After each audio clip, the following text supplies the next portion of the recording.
करेंगे 12th theorem in simple random sampling without replacement. ये concept क्यों लिया है? क्योंकि हमें विदाउट रिप्लेसमेंट विद रिप्लेसमेंट से बेटर रिजल्ट प्रोवाइड करता है, वेरिएंस कम प्रोवाइड करता है। दैट्स वाई हम विदाउट रिप्लेसमेंट यूज़ करते हैं एट्रीब्यूटिव के लिए भी। तो हम क्या प्रूव करना चाह रहे हैं? In simple random sampling without replacement variance of sample proportion P small p sample proportion is equal to capital N minus n by n और P Q बाई n होता है। ये हम आज प्रूव करेंगे, ठीक है। तो अब हमारे पास क्या है कि ये हमने अब हम जैसे प्रूफ में हम लेते हैं in simple random sampling without replacement में जो आपने 5th थ्योरम प्रूव करी थी वो क्या थी? Variance of sample mean is equal to n minus n by n होता है। इस एक्सप्रेशन को नाम दे दिया A और S स्क्वायर को देखो हमने क्या लिखा है, S square is equal to यही होता है n माइनस 1। ये अब मैं इसको खोल देती हूँ, A माइनस में B, ये है A समझो, ये है B, तो A स्क्वायर प्लस में B स्क्वायर माइनस में ये हो गया। अब यहाँ पर समीशन हम अंदर लेके जाएंगे, इसके साथ भी इसके साथ लेके जाएंगे तो y n बार है तो n आ जाएगा, उधर में समीशन yi बाई n। अब ये देखो यहाँ से मेरे पास क्या है, ये कैपिटल Y ही है, कैपिटल YI स्क्वेयर ये वाला और ये n एज इट इज़। अब यहाँ पर देखो भाई समीशन YI है तो YI को कैपिटल N से मल्टीप्लाई और डिवाइड करूँगी तो ये भी मीन बन जाएगा। ये क्या बन जाएगा? ये इस तरह से मीन बन जाएगा। तो यहाँ से माइनस में 2NYN का स्क्वेयर लिख लो समझो। तो बार बार हम यही यूज़ कर रहे हैं ना, इससे पहले भी हमने यूज़ किया है तो मैंने इसलिए एक बार आपको खोल के बता दिया। तो it means where S square can be written as, ये हम बार बार लिख रहे हैं, ये ऐसे आया है, मैं जान करके आपको बता रही हूँ। आप थ्योरम में लिखना चाहो लिख लो, नहीं तो डायरेक्ट आप S square is equal to this one है, ठीक है।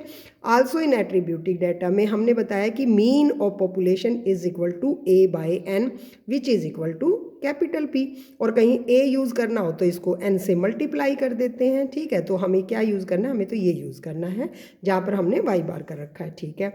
अब समीशन ऑफ YI स्क्वेयर अगर स्क्वेयर हो जाता है तो ये जो प्रोपोर्शन है ये हमारा स्क्वेयर नहीं होता, ये एज इट इज़ ही यूज होता है। ये ध्यान रखना कि ये अगर यहाँ चला जाएगा तो YI हम यूज़ कर सकते हैं, ये A भी यूज़ कर सकते हैं और यहाँ से हम NP भी यूज़ कर सकते हैं। NP का मतलब कैसे है?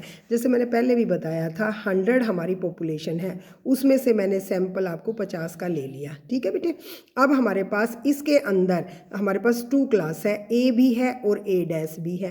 तो A इसमें से सारे रिच थोड़ी ना है, रिच कितने होंगे? 75% रिच है और 25% ये हैं, तो यहाँ से हमारे पास प्रपोर्शन आएगा ना 70/100। तो ये क्या है? मेरा A है और ये मेरा N है, तो ये मेरे पास क्या हो गया? प्रपोर्शन। इसलिए हम इसको बार बार ऐसे लिख रहे हैं, ठीक है। तो यहाँ पर A by N this capital हो गया। इसी तरह से अगर YI स्क्वेयर है तो भी हमारे पास A बाई N ही आएगा, इसके एक्सप्रेशन को हम ऐसे यूज़ कर सकते हैं। अब AP का मतलब है प्रोबेबिलिटी ऑफ सक्सेस, यानी कि वो रिच हैं तो पॉजिटिव क्लास है। नेगेटिव का मतलब क्या होता है? 1 माइनस में P घटा दूंगी तो उसको क्या बोलेंगे? Q, और P प्लस Q क्या होता है? 1 होता है, हमें पता है। अब हम इन एक्सप्रेशन को कहाँ यूज़ करेंगे? Variance of YN N minus N, ये जो हमारे पास गिवन था इसमें मैंने ये यूज़ कर लिया। अब ये यहाँ हमने ऐसे लिख दिया, ठीक हो गया बेटे। अब YI स्क्वेयर मेरे पास क्या है? NP, मैं यहाँ पर YI की जगह मैं क्या कर दूंगी? ये NP लिख दूंगी, ठीक है ना।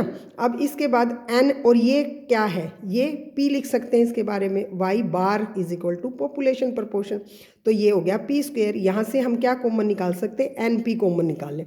NP जब मैं कॉमन निकाल रही हूँ N और P, 1 माइनस में क्या बच गया? P बच। अब जब हमारे पास 1 माइनस में P बचा तो उसको मैंने क्या नाम दे दिया? 1 माइनस P को हमने क्या लिख दिया? Q लिख दिया। तो और यहाँ से N हमारा बाहर आया ही था तो मेरे पास क्या हो गया? N से मैंने N काट दिया, P और Q हमारा रह जाएगा। N माइनस में N, N माइनस में कैपिटल N, और this is equal to this. और यहाँ पर भी हम आल्सो वी कैन राइट, इसकी जगह पे हमें तो प्रपोर्शन वाला चाहिए। We know that sample mean proportion में होता है, यानी कि सैम्पल प्रपोर्शन हम इसकी जगह ये यूज़ कर सकते हैं एट्रीब्यूटिव डाटा में, और ये हमने प्रूव करनी थी 12th थ्योरम कि हमारे पास एट्रीब्यूटिक डाटा में n-n, देखो सेम ही है वैसे। अब इसमें चेंज क्या चीज़ हुई है हमारे पास, एक तो n-1 क्योंकि s स्क्वेयर हट गया यहाँ से, तो पी क्यू आ गया यहाँ से। पी क्यू प्रॉपर्टी ये हमारी प्रोबेबिलिटी ऑफ सक्सेस और failure, attaining the characteristic not attaining the characteristic. तो इस तरह से ये हमने थ्योरम 12th वाली भी प्रूव कर दी कि इन सिंपल रैंडम। हम किसकी हेल्प ले रहे हैं, 5th थ्योरम।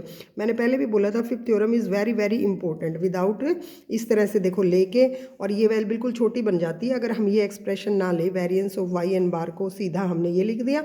अब इसमें हमें एट्रीब्यूटिक डाटा में नोटेशन में मैंने सिखाया ही आपको कि ये चीज़ें होती हैं, इनको हमने इसके अंदर पुट कर लिया वापस, और इस तरह से हमारी ये वाली थ्योरम प्रूव हो जाती है। Variance is equal to very very important theorem, ठीक है।